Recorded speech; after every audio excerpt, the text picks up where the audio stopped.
Un grand salut à tout un chacun. Et je suis Divinson Michel et formateur de la parole de Dieu.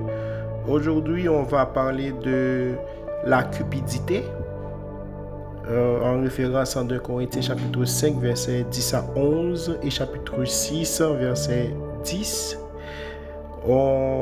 D'après ces versets, on va définir la cupidité. La cupidité, l'une des premières définitions de la cupidité, c'est que elle est le désir immodéré de l'argent et des richesses, une passion excessive pour les biens matériels.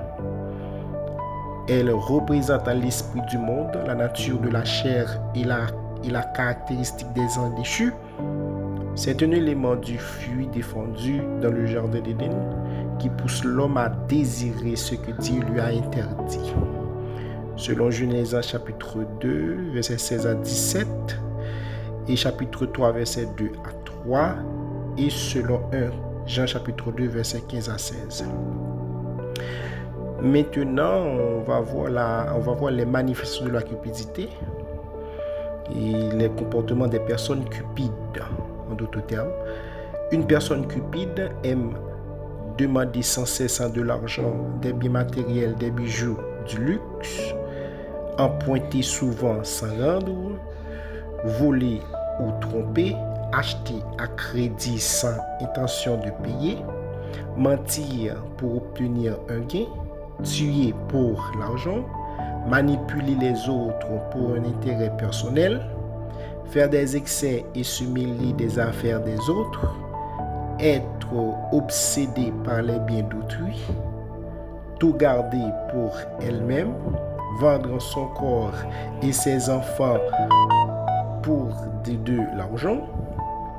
Selon Luc 12, verset 15, autre signe de cupidité, le cupide aime jouer au jeu de hasard pour gagner de l'argent, parier ou spéculer, haïr les autres à cause de leur possession, rechercher l'amitié des riches pour en tirer profit, mépriser les pauvres, donner seulement à ceux qui ont déjà, dépenser sans contrôler, rendre service uniquement pour un avantage, tromper dans les affaires, participer à la corruption. On va voir maintenant ce que les personnes cupides n'aiment pas faire. Le cupide n'aime pas rendre ce qu'il emprunte, payer ses dettes, donner la monnaie, rendre compte de l'argent confié, régler les problèmes financiers, être ami avec ceux qui n'ont rien, respecter un budget, servir Dieu fidèlement.